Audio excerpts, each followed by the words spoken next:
subtracting decimals with regrouping. These are the steps. Step number 1, write down the numbers vertically with the decimal points lined up.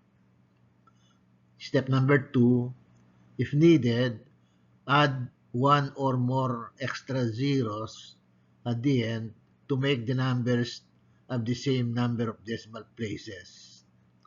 Step number 3, subtract as if the numbers are whole numbers. Regroup where necessary. Step number 4, place the decimal point in line with the other decimal points. Then continue subtracting. Example number 1, 64.2 minus 20.4.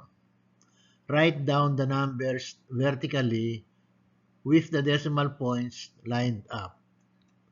64.2 minus 20.4.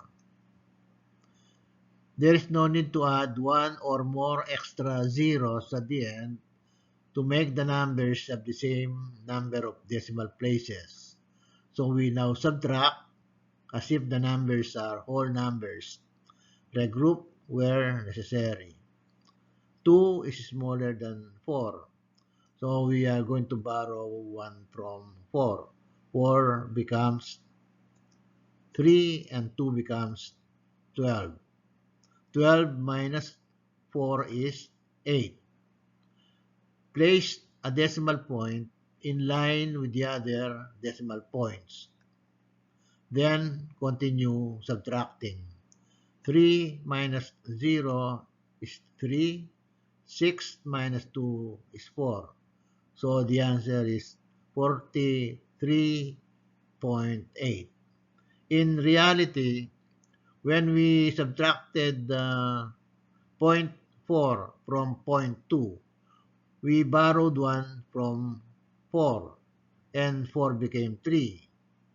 If we add 1 to 0.2, the sum is 1.2. 1.2 minus 0.4 is equal to 0.8. In subtracting decimals with regrouping, we don't do it this way. We simplify the procedure by treating the numbers as if they are whole numbers.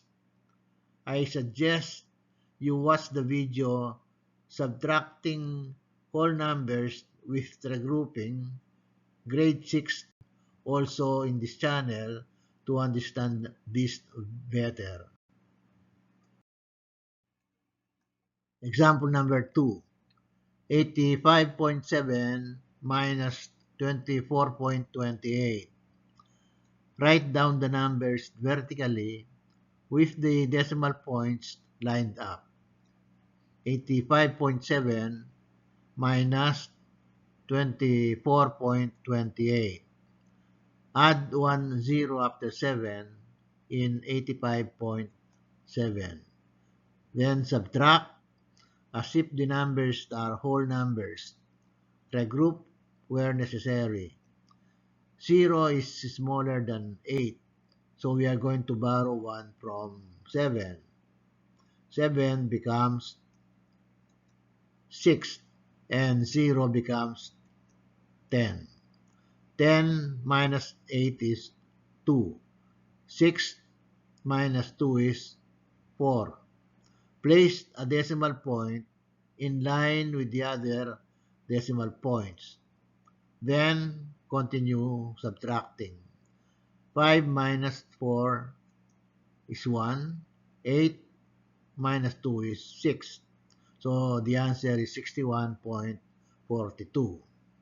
When we did the subtraction, when we borrowed 1 from 7, actually, we borrowed 0.1. When 0.1 is added to 0, the sum is 0.10. And 0.10 minus 0.08 is equal to 0.02. And this 0.7 actually became 0.6. And then minus 0.2. This 0.2. 0.6 minus 0.2 is equal to 0.4 or 4 tenths.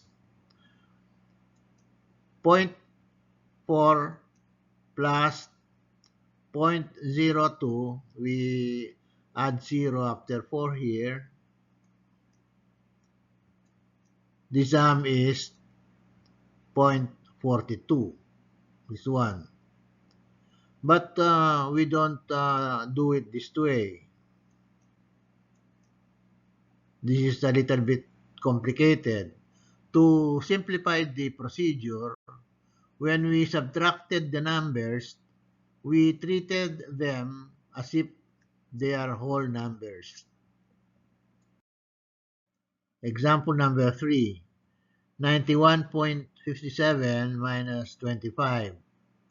The decimal point in 25 is understood to be after 5.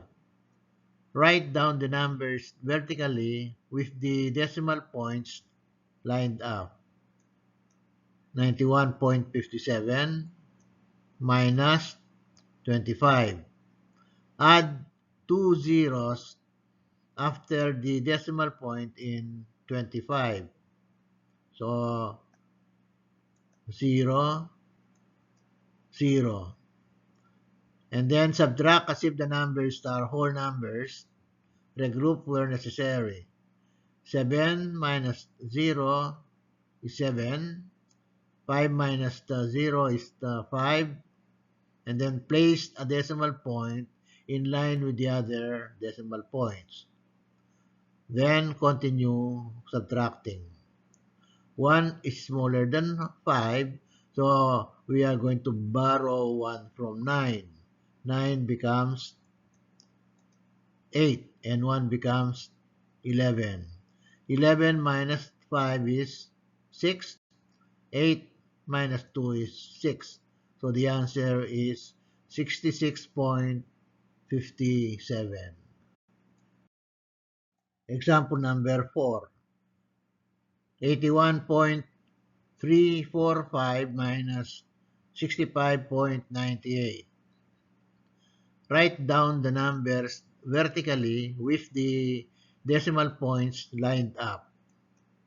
81.345 minus 65.98. Add 1 0 after 8 in 65.98.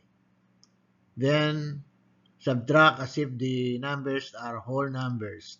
Regroup where necessary. 5 minus 0 is equal to 5. 4 is smaller than 8, so we are going to borrow 1 from 3. 3 becomes 2 and 4 becomes 14. 14 minus 8 is 6. 2 is smaller than 9, so we are going to borrow 1 from 1. 1 becomes 0 and 2 becomes 12. 12 minus 9 is equal to 3.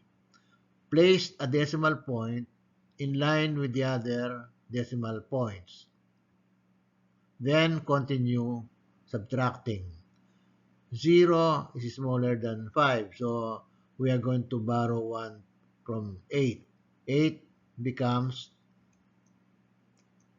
7, and 0 becomes 10. 10 minus 5 is equal to 5. 7 minus 6 is equal to 1. So the answer is 15.365. Practice exercises. Multiple choice. For every exercise, you will be given 10 seconds. After 10 seconds, I will give the correct answer. Compare yours. Number 1. Start.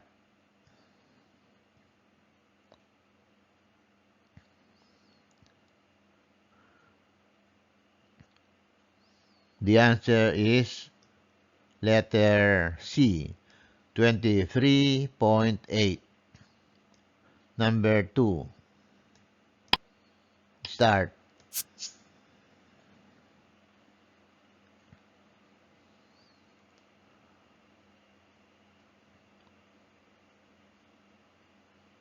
The answer is letter B, 50.23. Number 3. Start.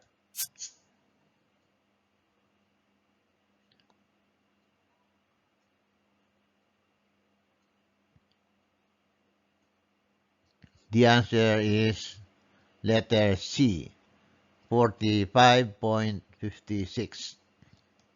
Number 4. Start.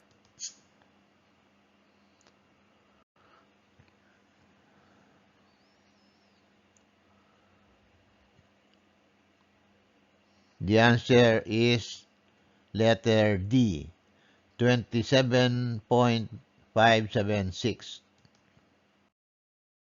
This is the last one. Start.